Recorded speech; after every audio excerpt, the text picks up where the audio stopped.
Ya Nabi salam alaika, ya Rasul salam.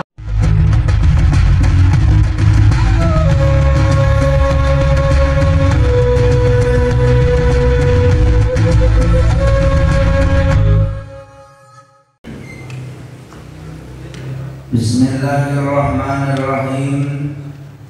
Assalamualaikum warahmatullahi wabarakatuh. Alhamdulillahirabbil alamin. Assalatu wassalamu ala asrofil anbiya'i wal mursalin, sayyidina wa maulana Muhammadin wa ala alihi wa ashabihi wa man da'a bi da'watihi wa istanna bi sunnatihi fi yaumil liqa'i rabbi wa ba'd.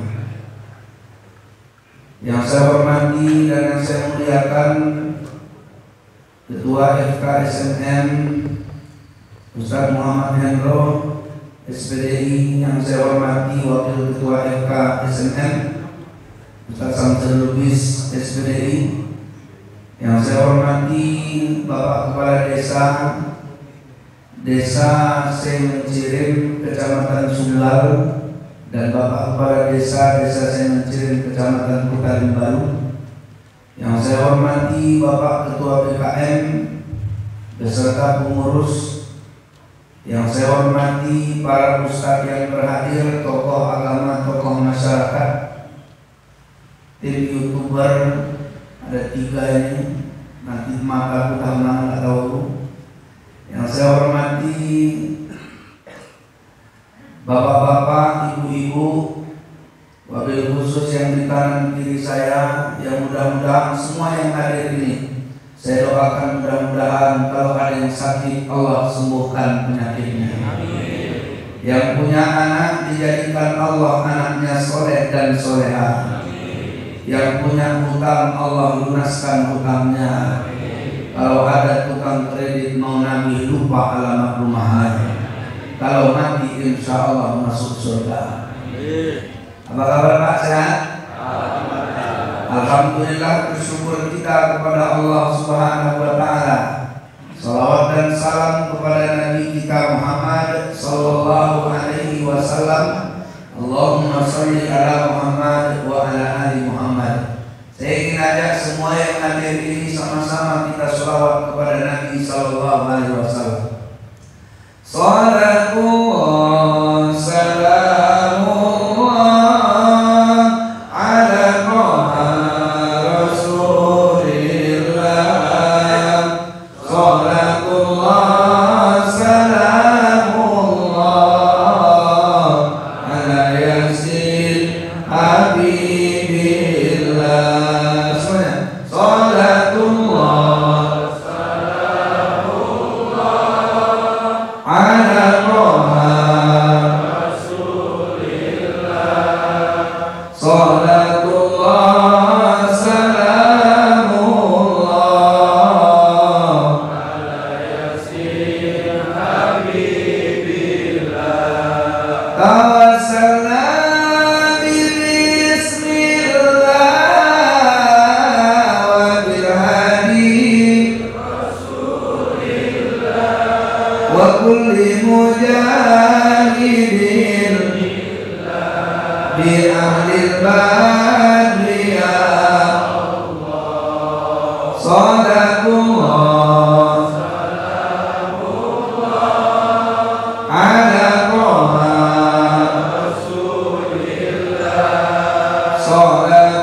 Mudah-mudahan kita yang bersolawat kepada Nabi akan mendapatkan syafaatnya di yaumil mahsyar nanti. Amin.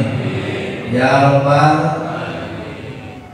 Bapak Ibu jamaah sekalian yang dimuliakan Allah Subhanahu wa Ta'ala, kita masih berada di bulan mulia, yang mana di antara 12 bulan kata Allah minha arba'atul hurum, ada 4 di antaranya bulan haram.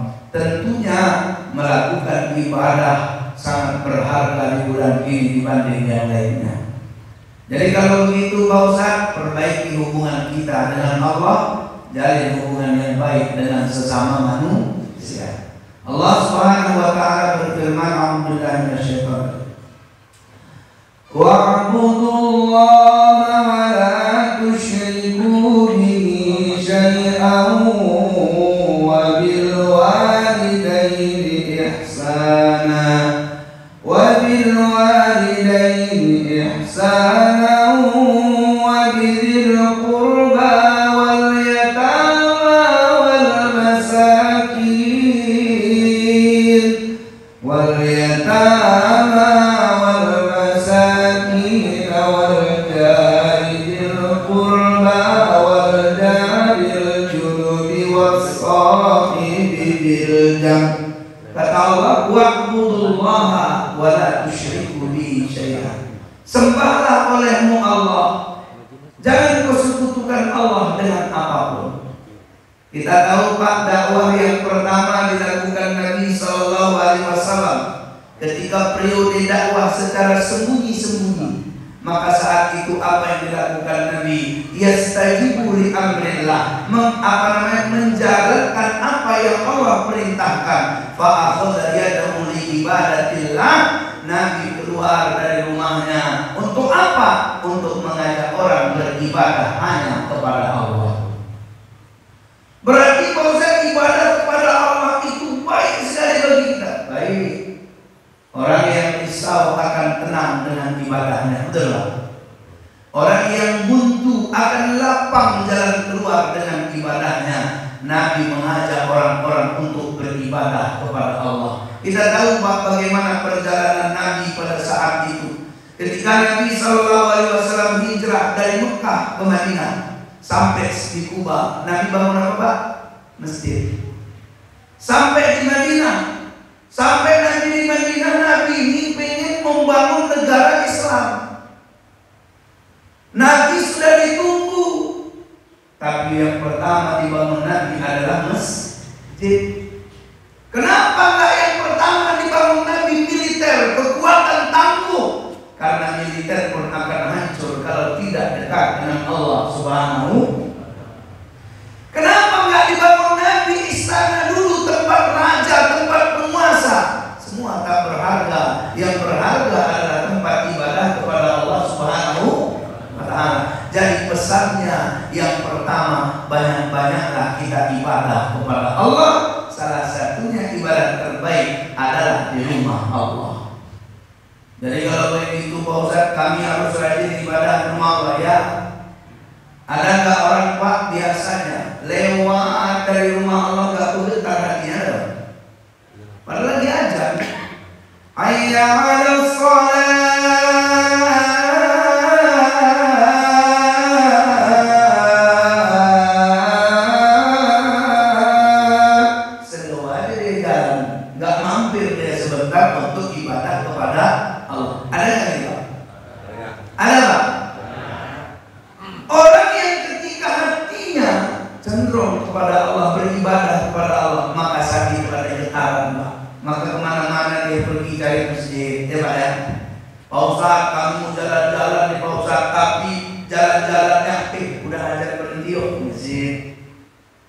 Kami touring Pak Ustaz, jalan naik kereta mugi-mugi itu Ustaz, keliling kami, daki gunung, turun gunung, tapi karena hatinya kepada Allah, maka saat itu yuk kita ramaikan masjid. Sempat dari waktu touringnya untuk meramaikan masjid, betul lah.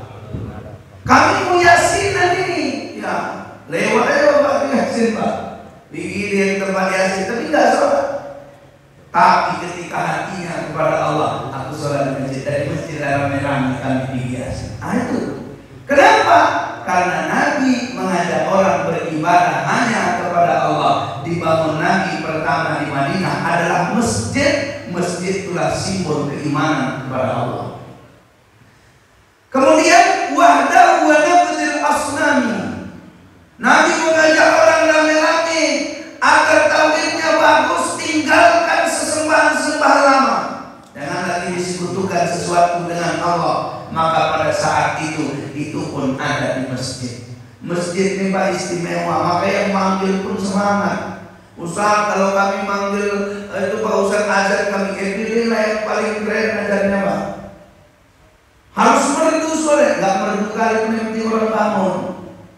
Misalnya Bapak azan, Allahu Akbar, Allahu Akbar, tersentak waktu sampai apa?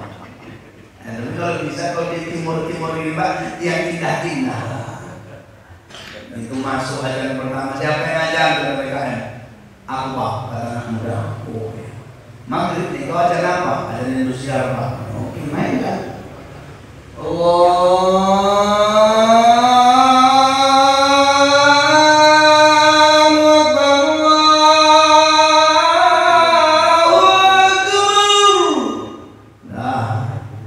Maghrib Indonesia. Masuk Isya, PKN nanya lagi. Siapa yang azan? Anda datang remajanya lagi. Saya Pak PKN. Oh dalam dari remaja. Azan maghrib tadi senior, kalau aku pertengahan. Azan dia. Azan apa? MNCTV Pak. Jadi Allahu Akbar,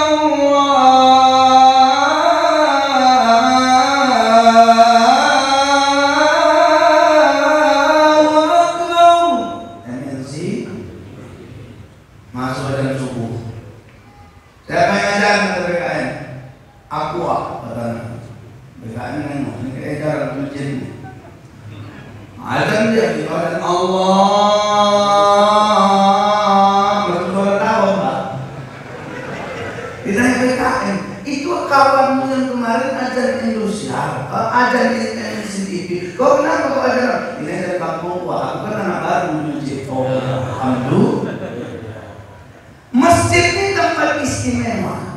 Maka fa'al khodaya dumuni ibadatillah. Ada orang-orang untuk beribadah kepada Ustaz, jadi ibadah itu sholat ya. Apalagi ibadah pada Allah, baca Quran. Tadi sudah diajak kita wakaf Al-Quran. Ada bapak-bapak itu tengoknya pegang di sini, nggak bodoh pegang. Nggak apa-apa, nanti ada nilainya banyak Bang. Afdhalu ibadatil umat qiraatul Quran. Karena Nabi ibadah umatku yang paling utama membaca Al-Quran.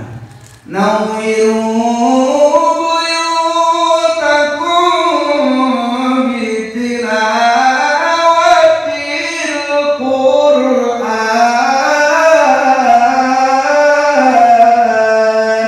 Terang rumah kalian dengan bacaan-bacaan Al-Quran. Pak Ustaz, kami baca Quran di rumah Ustaz. Tapi kadang ada waktu luang nggak baca Quran, tidak apa-apa. Bapak wakaf juga di sana orang baca Quran. Bapak dapat pahala nggak? Dapat, alhamdulillah.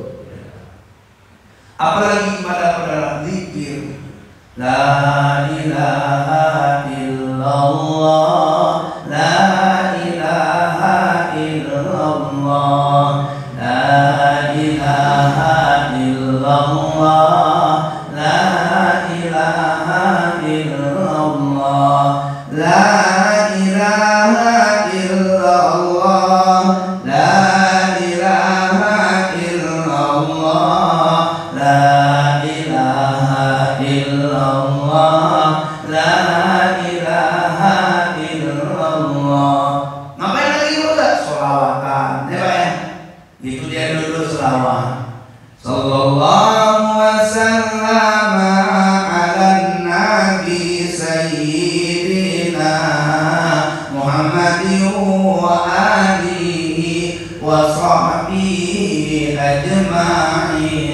Banyak-banyaklah ibadah kepada Allah, wala tusyriku bihi syai'an, dan jangan sekutukan Allah dengan apapun. Sesudah itu apa? Mulailah kata Allah, wa bil walidaini ihsana, berbuat baiklah kau kepada orang tuamu. Jadi hubungan kita baik sama Allah Pak. Jangan lupa hubungan sama manusia juga baik. Siapa yang paling tinggi tingkatannya harus baik, jangan main-main. Itulah hubungan sama orang tua. Ada nggak orang pas sholat tapi sama orang tuanya nggak cakap? Ada nggak orang rajin baca Quran, kalau wirid nomor 1 tapi ayahnya dilawannya?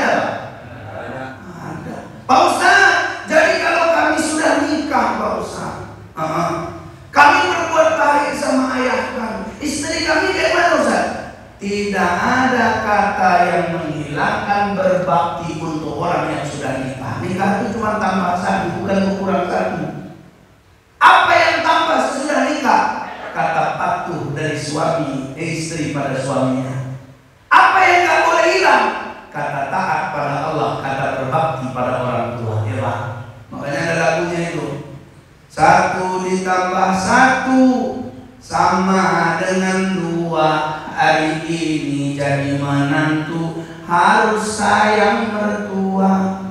2 ditambah 2 sama dengan 4. Biar disayang mertua harus rajin sholat.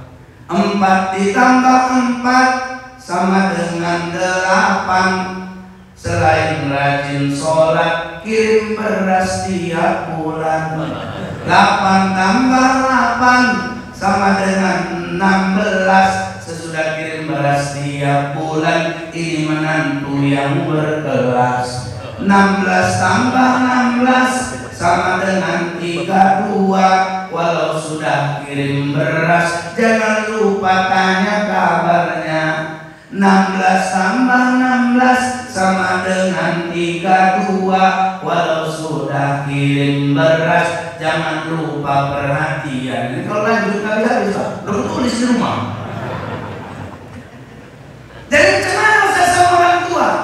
Wa barran biwalidayhi wa lam yakun jabbaran 'asiyya wa salamun 'alaihi yawma wulida wa yawma yamutu wa yawma yub'atsu hayya. Nabi Yahya itu kata Allah kalau sama orang tuanya, pertama dia perhatian, kedua dia tidak sombong, ketiga dia tidak durhaka. Maka inilah nanti selamat dia dalam hidupnya, selamat dia dibangkitkan dalam ketika matinya, selamat pula ketika dibangkitkan dari kematiannya. Jadi jangan main sama orang tua. Marudan marlas niari utaon doi yamang menjalaki para bitoni bukan adalan marutang ubain doi yamang asal pon mana lalu sikolami. Hujan-hujan panas-panasan dia tahankan, ngutang sana kemari gak masalah bagi dia Pak. Yang penting anaknya sekolah. Itu aja Pak, 9 lagu selesai ceramah. Nah, gitu aja. Biar cocok ada ya Pak. Itu aja, ada 9 saat. Oke, itu tuh. Ini udah berapa tadi Pak? 3, sebenarnya 2 orang. Jadi Bapak Ibu yang dimuliakan Allah Subhanahu wa taala, wa bil walidaini ihsana. Di bulan baik ini, di bulan mulia ini, jadilah hubungan yang baik dengan orang tua kita. Pak Ustaz, saya punya orang tua, tapi suara saya selalu tinggi dan di depannya. Mulai sekarang berubahlah. Kenapa? Karena kalau kita jadi anak durhaka bahaya. Kata Nabi SAW, arba'u haqqun 'alallahi alla yudkhilahumul jannah. Ada 4 manusia yang tidak punya tempat di surga. Salah satunya haqqul walidain, seorang anak yang durhaka pada orang tua. Rajin sholat, rajin ngaji, rajin ibadah, tapi jadi anak durhaka, tidak ada ampunan dari Allah Subhanahu. Apa yang berikutnya Pak Ustaz? Wa bidzil qurba, berbuat baik sama kerabat. Kadang-kadang kita Pak gara-gara harta warisan nggak cakapan sama adik, sama kakak, sama apa, betul nggak? Ada nggak orang gara-gara harta warisan ribut? Ada. Yang kakaknya bilang aku lah yang ngurus bapak lo, aku capek ngurus bapak. Adiknya bilang bagianmu kan cuma setengah dari kami. Iya, tapi kau enak-enak di perantauan, sekali datang kau minta warisan. Ya abang apa yang dari perantauan bilang, ya lucu kakak. Yang penting kan aku punya hak. Yusikumullahu fi auladikum lidzakari mithlu hadzil unthayain. Bagianku sebagai anak laki-laki 2 kali lipat dari bagian kakak sebagai anak perempuan. Betul nih Pak, tapi tensinya nggak bagus. Akhirnya nggak cakapan gara-gara harta warisan. Ada nggak gitu? Hati-hati. Ini tanggung jawab di hadapan Allah. Gimana hubungan kita dengan keluarga kita? Gimana hubungan kita dengan famili kita? gimana hubungan kita dengan karib kerabat kita. Kita lihat dulu Pak, yang membela Nabi bukan cuma orang Islam. Yang membela Nabi ada pamannya. Kenapa dibela? Padahal beda agama. Karena memang kerabat, karena memang dia masih ada hubungan darah, saudara. Maka kalau begitu kita baik-baiklah sama saudara-saudara kita. Kata Allah, wa bidil qurba, berbuat baiklah pada karib kerabat. Jangan cakapan, mulai hari ini cakapan. Sama siapa lagi Pak Ustaz? Wal yatama wal masakin, berbuat baiklah pada anak-anak yatim, berbuat baiklah pada orang miskin. Pak Ustaz, kami mau berbuat baik sama anak yatim Pak Ustaz. Gimana caranya? Agak gondok pula, kami tengok dia agak bandel sedikit. Jangan tengok bandelnya, tengok bapaknya nggak ada. Kalau ada bapaknya, mungkin bapaknya kerja, dimasukkan anak itu pesantren, baik akhlaknya, ya Pak. Kalau ada bapaknya didatangkan guru ngaji, dibawa dia ke majelis ilmu, tapi bapaknya udah nggak ada, bandel dia. Itu tanggung jawab kita. Gimana ceritanya Pak Ustaz? Coba saya tanya, Nabi Muhammad SAW itu yatim nggak pada lahir? Yatim. Waqad wulida yatiman. Nabi dilahirkan dalam keadaan yatim. Faqad mata abuhu Abdullah wa ummuhu hamilun bihi li syahraini. Ketika itu ayahnya meninggal dunia saat dia 2 bulan dalam kandungan ibunya. Nabi yatim. Kata Allah, alam yajidka yatiman fa'awa. Bukankah kau dulu yatim wahai Muhammad, tapi aku yang merangkulmu, aku yang menolong. Gimana cara Allah menolong Nabi? Dihadirkan orang yang mencintainya sama kayak ayah mencintai anaknya. Ya Pak. Waktu itu ada kakeknya, cuma 2 tahun, kakeknya meninggal, betul? Siapa yang kemudian Allah anugerahkan supaya mengawal dia, menyayangi dia? Pamannya. Ada 2 rasa yang dititipkan Allah pada pamannya. Ini rasa yang bisa kita pupuk dalam diri kita. Karena kalau kita lihat bagaimana ketika usia Nabi 12 tahun, walamma tamma lahu sallallahu alaihi wasallam, dalam kitab Sirah An-Nabawiyah yang ditulis oleh Syekh Muhammad Sa'id Ramadan Al-Buti. Apa kata beliau? Walamma tamma lahu sallallahu alaihi wasallam min al-umri 12 sanatan. Ketika Nabi Muhammad SAW berusia 12 tahun, safar Abu Thalib ila Syam, pada saat itu pamannya Abu Thalib melakukan perjalanan ke Syam, fi rabbil tijarati, dengan rombongan untuk berdagang. Fa'akhadahu ma'ahu. Ketika itu Nabi SAW ikut dengan pamannya, tapi di sana marhunaka rohib. Ketika di sana mereka bertemu dengan rohib. Rohib ini Pak, yuqalu lahu bahiro. Mereka memanggilnya bahiro atau buhairo. Wa kana aliman bil Injil, orang yang sangat ahli tentang Injil. Khabiran bi su'unil nasraniyati, orang yang sangat paham tentang seluk-beluk agama Nasrani. Saat itu bahiro dari Pak Pendeta tadi nengok Nabi. Siap dilihatnya, diajaknya bicara. Ini lain nih orang ini. Cuma kata tadi Abu Thalib, dialihkannya pandangannya ke Abu Thalib. Kemudian dia tanya kepada Abu Thalib, mahal ulang minta, anak ini siapa wahai Abu Thalib? Abu Thalib berkata, ibni, dia adalah anakku. Ingat Pak, Nabi keponakan Abu Thalib kan? Tapi tak dikatakan dia keponakannya. Asal ditanya, ibni, dia anaknya. Kenapa dia katakan anaknya? 2 alasan, 2 dititipkan Allah pada hatinya. Pertama, lisyiddati mahabbatihi, Allah tanamkan rasa sayang yang sangat dalam untuk Muhammad dalam hatinya. Jadi rupanya perasaan pertama ditanamkan rasa sayang, rasa cinta.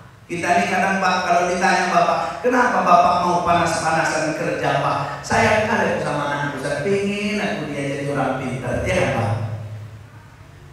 Kenapa kok ada istri yang udah pada saat itu mau ngurusi suaminya? Sayang kali aku sama dia Pak. Coba ini saya tanya Pak, jujur Pak. Bapak punya anak hitam, pendek, pesek, ya Pak ya. Tetangga Bapak punya anak putih, mancung, matanya biru, keren lah pokoknya.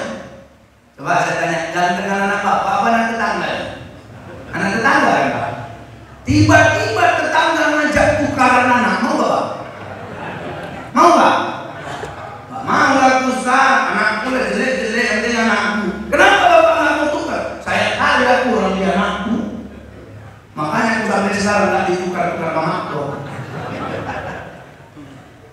Kenapa Pak Ustaz? Ada rasa sayang di hati kepada anak kita. Nah, itulah yang Allah titipkan pada pamannya Abu Thalib, sehingga Nabi Shallallahu Alaihi Wasallam dianggapnya seperti anak kandungnya sendiri.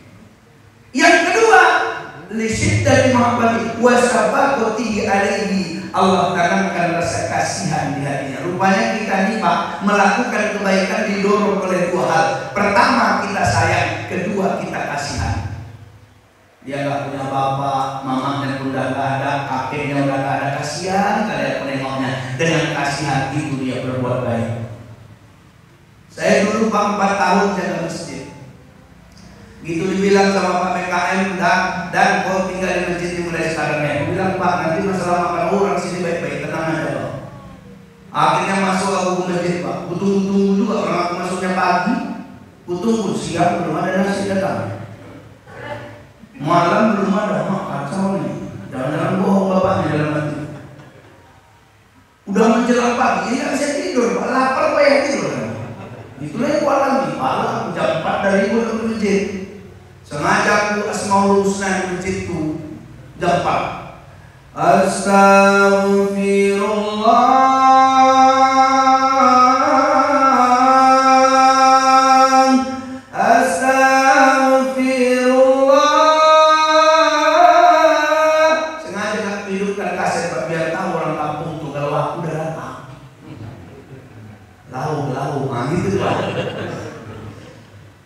Rupanya betul ada yang nanya, ada orang baru di masjid kita ya?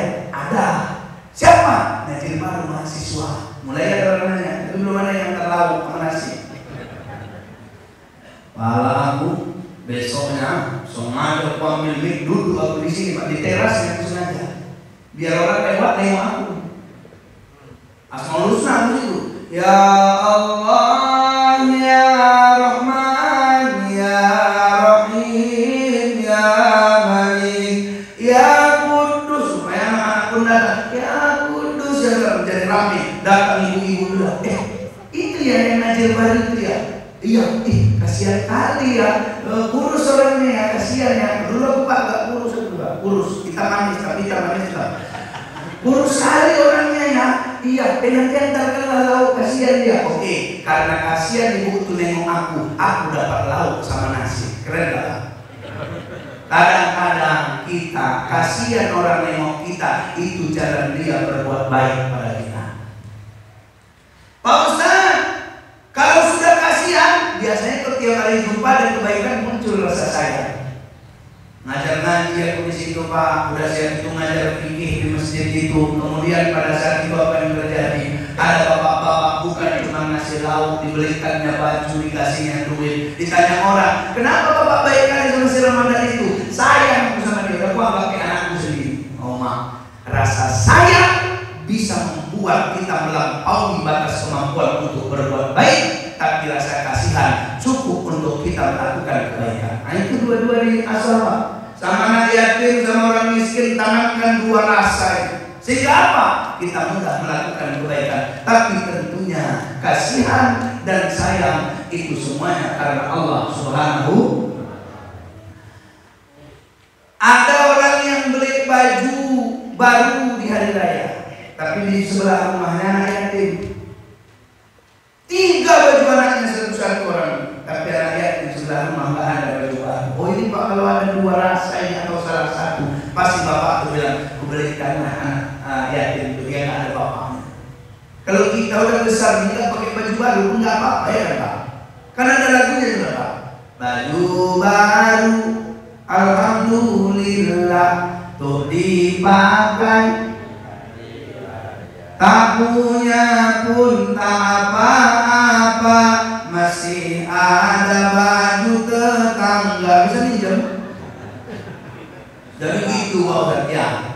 Baik-baik sama anak yatim, baik-baik sama orang miskin. wal jari dzil qurba wal jaril junub. Kata Allah, berbuat baiklah kau pada tetangga dekatmu dan berbuat baiklah kau kepada tetangga jauhmu. Coba saya tanya, kita hidup ini punya tetangga apa? Punya apa ya? Kata Nabi, seringkali malaikat Jibril datang kepadaku berwasiat untuk berbuat baik pada tetangga, sampai-sampai aku mengira tetanggaku akan dapat warisan dariku. Itu saking seringnya Pak, berbuat baik sama tetangga, berbuat baik sama tetangga. Jangan-jangan ini tetangga bentar lagi dapat warisan. Kenapa? Karena Jibril sering wasiat berbuat baik sama tetangga. Kata Nabi Sallallahu Alaihi Wasallam, "Man kana yu'minu billahi wal yaumil akhir." Siapa yang beriman pada Allah dan hari akhir, falyuhsin ila jarihi, maka dia wajib berbuat baik pada tetangganya. Bagaimana berbuat baiknya Pak Ustaz? Kata Nabi, kalau kau masak kuah, banyakkan airnya. Bukan masak lauk. Kalau kau masak kuah, banyakkan airnya dan kasih sama tetangga. Karena kadang kita kalau sekarang udah pakai lauk, dan dulu ada orang cuma masak kuah, taruhnya bumbu sop, wanginya wangi apa? Wangi sop. Wangi itu cium sama tetangga. Tetangga kelaparan Pak, nggak ada lauknya apa kata dia? Enak kali yang sebelah yang pakai sop. Gitu diantar sama ibu atau bapak ke sebelah. Pak, ini apa ya Pak? Sop Pak. Sop apa ini? Ya sop lah Pak. Dagingnya mana? Nggak ada daging Pak, itu kan kuahnya dia kami masak. Oke itu daging sama kau, kuah aku lah. Itu kata Nabi, berbuat baik sedaya upaya dengan tetangga. Ada nggak hari ini Pak tetangga sama tetangga Pak akur? Ada Pak? Kalau udah datang tetangga, apa namanya tetangga yang sengaja masuk rumah dia. Kalau udah tetangganya mau keluar sengaja, pas tetangganya buat acara sengaja ditutupnya pagar dan dikuncinya biar tak parkir depan rumah. Ada gitu Pak? Oh hati-hati. Seorang sahabat pernah bertanya kepada Nabi, "Ya Rasulullah, ada orang yang ahli ibadah, zikir, sholat, yang sunnah banyak dia lakukan, bangun dia malam hari, tapi sama tetangga yang tak baik ya Rasul, sama tetangga yang suka nyakitin, karena Nabi dia tempatnya di neraka." Ya Rasul, tapi ada orang yang wajib aja dikerjakannya, sunnahnya sekali-sekali, tapi sama tetangga yang baik dari ya Rasul. Kata Nabi, dia punya tempat di surga. Artinya apa? Tetangga itu akan menentukan kita di surga atau neraka. Ini tetangga ini bukan masalah sepele Pak. Kalau cerita tahajud semangat memang kita. Cerita duha semangat. Cerita baca Quran itu biasa di majelis ilmu. Tapi cerita urusan tetangga ini sedikit. Kenapa? Karena itu masalah yang sederhana, tapi ternyata menentukan tempat kita di akhirat nanti. Ada tetangga senang, kata ulama, adatnya kita senang juga. Ada nggak kira-kira Pak? Nengok tetangga makin sukses, kita makin nggak betah di rumah. Ada? Ada Pak? Nanti tetangga dapat kabar beli mobil baru, awak naik mobil tapi ambulan setruk gitu. Tetangga beli tanah, awak di rumah udah bawa tanah, nggak bisa bermandi di bawah tanah. Ada yang begitu. Nanti nengok tetangga dapat menantu kaya, ibu tuh recok di rumah sama anaknya. Pulang-pulang rumah begitu kali kau enaknya. Apa mah kata anak perempuan? Nyesal kali punya pelakan kau tinggi-tinggi. Apa urusannya mah? Kau tengok tetangga itu tetangga belum tamat S1 lakinya. Kau tengok mama tadi pesta, mama tengok ya Allah. Lewat dia naik mobil Alfa, laki onek Z dan sepeda dangdut benci aku. Ngapain diurus? Ya tetangga dapat menantu kaya, alhamdulillah. Itu aja.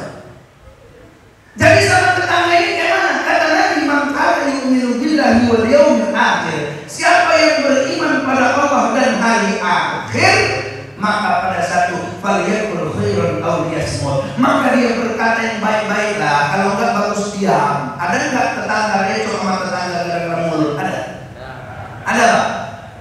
Nanti tetangga cerita anaknya juara 1, Ibu tuh jawab di rumah nggak bilang alhamdulillah. Padahal kalau bilang anakku alhamdulillah Pak juara 1. Apa jawab ibu tuh? Alhamdulillah senang mendengar. Gitu aja udah baik-baik aja. Nih kadang-kadang nggak? Anakku alhamdulillah Pak juara 1. Tunggu dulu. Sekolah mana? Sekolah mana?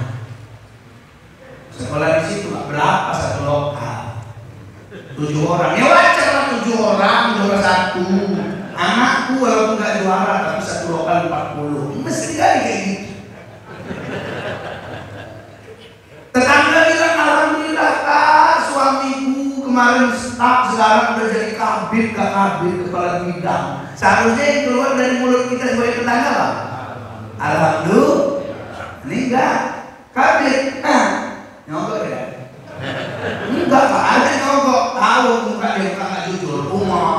Ribut sama tetangga gara-gara mau. Ustaz, kalau kami punya tetangga jelek sifatnya Ustaz, itu pun nggak boleh dimarahi, tegur karena dia sebelah kanan, sebelah kiri. Itu sama kayak saudara kita. Jangan sakiti hatinya untuk menegurnya. Kadang-kadang ada tetangga kayak gitu Pak. Situ mau sholat, situ dia setel musik kan. Anak awak situ mau tidur, udah mantap tidur kan. Nah, udah awak nyanyi kan. Nah, ini habis lagi buat tengok ya. Jadi pas tidur kan anak udah tamat semua lagu-lagu daerah Allah. Gitu anak dari tidur, awak nyanyikan biar dia tidur nih Pak. Tantang jumpa aku raskena, tantang ngerana, oh miring manggisku. Belum tidur juga dia. Kamu nih orang tua, berarti ganti lagu mendele. Riau bayan rere silalakian di si kumoro. Naon ke selamat tinggal madihamu. Makin recok anak dari kan Pak. Udah siap itu awak. Nggak cocok berarti lagu Padang. Dek harap to mangkok den jauh nakaraso.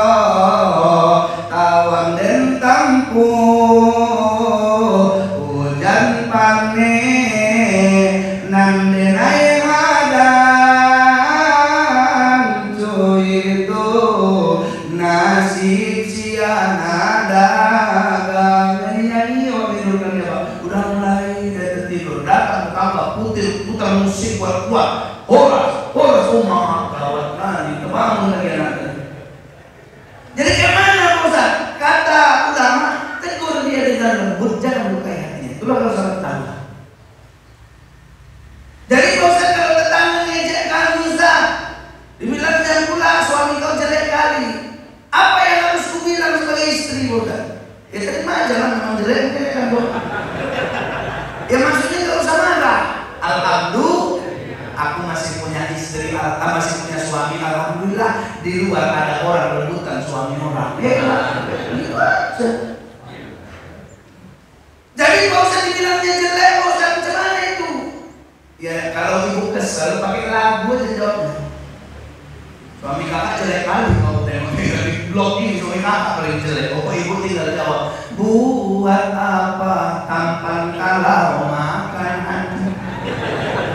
Lama-lama mati bunuh diri, biar jelek asal sayang sampai mati. Aku yakin gak siap ibu nyanyi dia udah campur.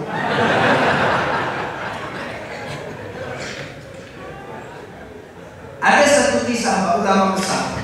Ulama besar ini rumahnya gak tingkat. Rumahnya cuma 1 lantai. Ada tetangganya pas nempel di rumahnya itu lantai 2 rumah. Saat itu apa yang terjadi? Dia asal buang air kecil di atas Pak. Tempat pembuangan air kecil itu bocor dan jatuh ke atap rumah ulama ini. Apa yang terjadi? Ketika jatuh ke atap netes ke bawah. Udah ganti sih orang ini. Aku pun ganti. Saya terus saja. Ya. Jadi pada saat itu ini ulama asal netes Pak. Air apa ini? Ciumnya baunya, rupanya air kencing. Langsung ditampungnya pakai seperti ember besar, ditampungnya di situ. Netes, asal penuh dibuangnya. Tiba-tiba suatu hari sesudah sekian lama tetangganya masuk rumahnya. Ini bukan orang Islam, tetangga ya Pak. Pak, boleh aku masuk rumah Pak? Aku ada yang cerita. Boleh masuk. Gitu duduk tetangga, ditengoknya kok ada di situ ember. Ditanya, Pak, itu ember netes dari atas. Siapa itu Pak? Di luar nggak hujan. Tahu buat orang memang nggak hujan di luar. Jadi air apa itu Pak? Dari atas. Dari atas di mana Pak? Rumah tetangga bocor. Itu kan rumahku Pak. Iya tahu aku. Di atas itu kalau tempat apa lagi loh Pak? Buang air kecil Pak. Berarti bocor, berarti yang jatuh ke bawah yang najis tuh Pak. Tahu kecil bawahnya. Kenapa Bapak nggak bilang? Berapa lama udah itu Pak? Kata tetangga. Ya 12 tahun ada. Ini keren Pak. Gitu ditanya, kenapa Bapak nggak bilang? Agama kami, Nabi kami, Tuhan kami mengajarkan jangan ribut sama tetangga, maka biar ada nggak apa-apa kecium baunya. Yang penting tetangga nyaman. Keren banget. Kalau Bapak nggak mungkin sanggup kayak gitu. Pagi netes aja dari atas, sore di kantor polisi berantem. Jadi memang sama tetangga itu akrab. Pak Ustaz, jadi kalau kita beriman pada Allah dan hari akhir sama tetangga ngomongnya yang baik-baik saja. Kalau tidak lebih bagus ya. Aisyah pernah bertanya pada Nabi Shallallahu Alaihi Wasallam. Kata ibunda kita Aisyah, wahai suamiku, seandainya aku punya 2 tetangga, yang tetanggaku ini kanan dan kiri, dua-duanya dekat samaku. Kira-kira cuma 1 makanan, sama siapa yang aku kasih? Kata Nabi, ambillah makananmu, kasihlah sama tetangga yang paling dekat pintu rumahnya denganmu. Nah itu Pak, jadi kalau cuma 1 kasih tetangga yang paling dekat. Kecuali di antara tetangga ada yang punya hak lebih pada kita. Siapa? Dia tetangga kita, dia saudara kita. Berarti 2 haknya dengan kita. Jadi Pak Ustaz, kalau nggak ada Ustaz sama-sama tetangga semua, kasih yang paling dekat pintu rumahnya. Kadang-kadang kita kan nggak kayak gitu, bawa pulut durian. Tetangga nengok orang depan mukanya jalan, apa tuh Kak? Masa kok nggak nengok? Nah gitu ya. Ya nengok enak tuh. Ya kan pulut durian kok cium, bawa pulut durian kental durian kental. Mau kemana Kak bawa? Itu ujung gang. Kakak kasih orang itu. Iya, Kak awak yang dekat ada apa katanya? Apa itu bilang? Makanya kalau yang lain cipul persoalan ya besti kau enggak rumah. Jadi tetangga ini Pak masalah sederhana. Maka Nabi pernah berdoa, kata Nabi, Allah berikanlah kepadaku tetangga yang baik. Kenapa? Kadang-kadang dia nggak baik, kita nggak kuat, bisa di neraka tempat kita. Kata Nabi tidak akan masuk surga. Ini semua dirangkum oleh Imam Al-Bukhari dalam kitabnya. Ternyata kata Nabi, tidaklah masuk surga seorang tetangga yang tidak aman dirinya, merasa tidak aman karena ada kita di dekatnya. Kadang-kadang kita maaf ya, mau pesta tutup gang, betul nggak? Betul nggak? Mau pesta kita tutup gang, udah izin belum sama tetangga? Ya kalau nggak izin urusan dia kayak gitu aja udah tipis sekali lah pasal. Bukan masalah tipis, izin dulu sama tetangga. Kak, besok ini mau pesta. Ini tutup lah gang ini. Jadi kalau naik kereta masukkan di depan tuh aja lah dulu ya. Malam baru kita atur. Oke kata tetangga, aman kita di akhirat. Tapi ini enggak. Kalian tutup aja gangnya kata tetangga. Iyalah, kenapa rupanya nggak senang kata polisi? Nanti di akhirat bahaya Pak. Jangan sampai kita jadi tetangga yang tidak nyaman tetangga kita karena sikap kita. Kalau sudah semuanya itu dilakukan Pak Ustaz, maka kemudian walladzina ja'u min ba'dihim yaquluna rabbana ighfir lana wa li ikhwanina alladzina sabaquna bil iman. Kata Allah Subhanahu wa taala, ada orang yang datang sesudah Muhajirin dan Ansor, sifatnya baik. Gimana? Yaquluna rabbana ighfir lana, tiap hari mohon ampun pada Allah. Tadi rajin ibadah pada Allah, baik sama orang tuanya, Udah siap itu baik sama kerabatnya, baik sama anak yatim, baik sama orang miskin, baik sama tetangga dekat, bagus sama tetangga jauh. Sesudah itu dia merasa ada dosanya, mohon ampun dia atas dosanya pada Allah Subhanahu wa Ta'ala. Nah, itu orang paling baik. Kenapa mohon ampun dosa? Karena kita nggak tahu esok masih ada atau tidak. Orang paling beruntung tuh Pak, Allah terima tobatnya sebelum kematiannya. Karena aku yakin kita ini berdosa semua. Saya tanya, berdosa nggak Bapak? Duduk depan. Aku yang selama ini berdosa? Mungkin paling banyak. Semangat kali Pak. Pak Kades berdosa? Ustaz Endro berdosa?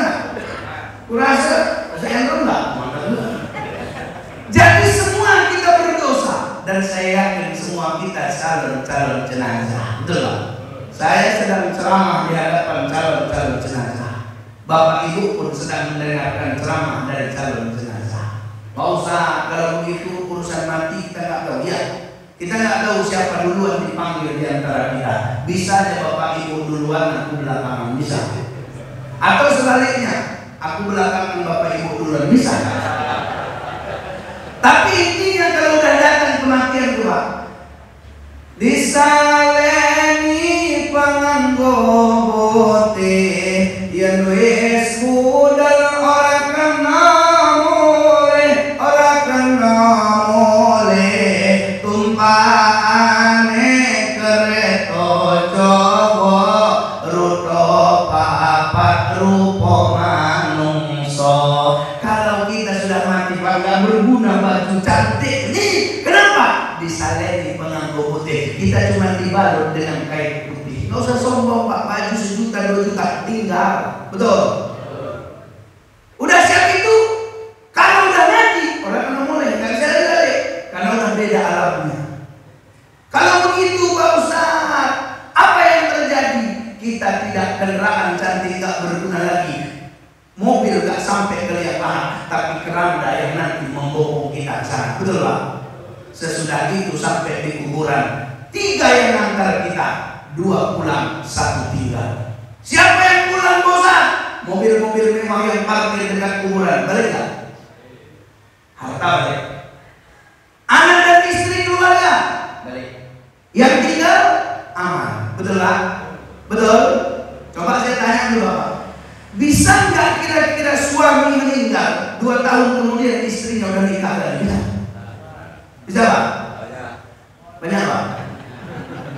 Ada nggak kira-kira istri meninggal suaminya pun nggak setia lagi nikah lagi? Ada?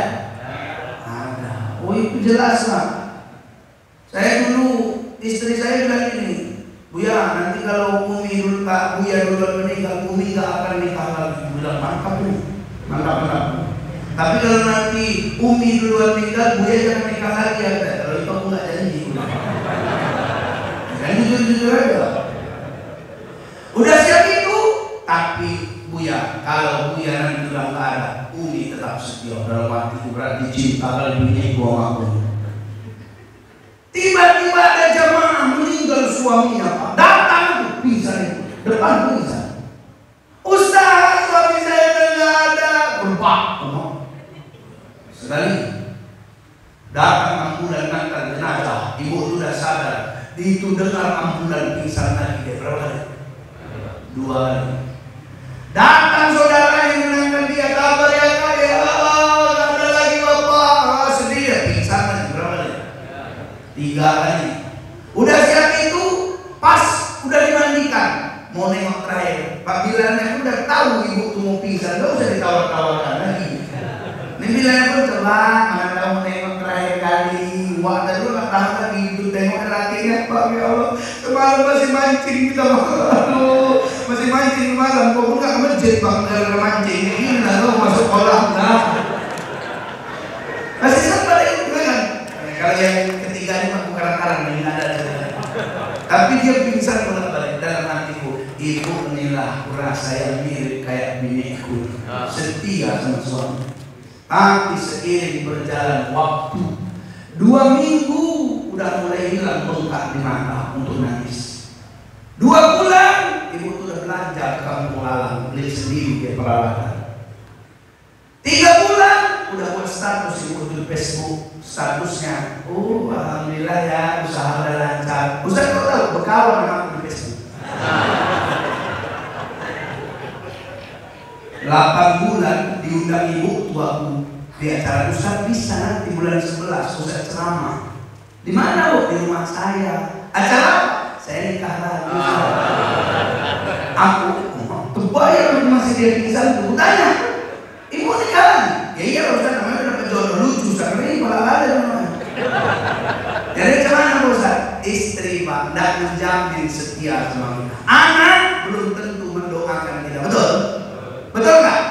Harta yang tinggal dibagi dari harta warisan masing-masing sudah ada miliknya. Apa yang ada pada kita, mohon ampun pada Allah, amal kita itulah nanti yang akan menunggu kita di alam yang kemudian. Makanya kalau cerita warisan selalu dikatakan mim ba'di wasiyati yusi biha audain. Harta itu bisa disebut warisan kalau sudah dibayar utang jenazah, kemudian sudah ditunaikan wasiatnya. Kenapa? Kalau dia berwasiat untuk bangun masjid, itu nanti yang mengalir pahalanya. Kalau dia wasiat beli wakaf Quran, itu nanti yang mengalir pahalanya. Anaknya nggak sempat berdoa, ampunan Allah rupanya belum tiba, tapi wakaf dan sedekahnya yang nanti akan membuat dia baik di hadapan Allah.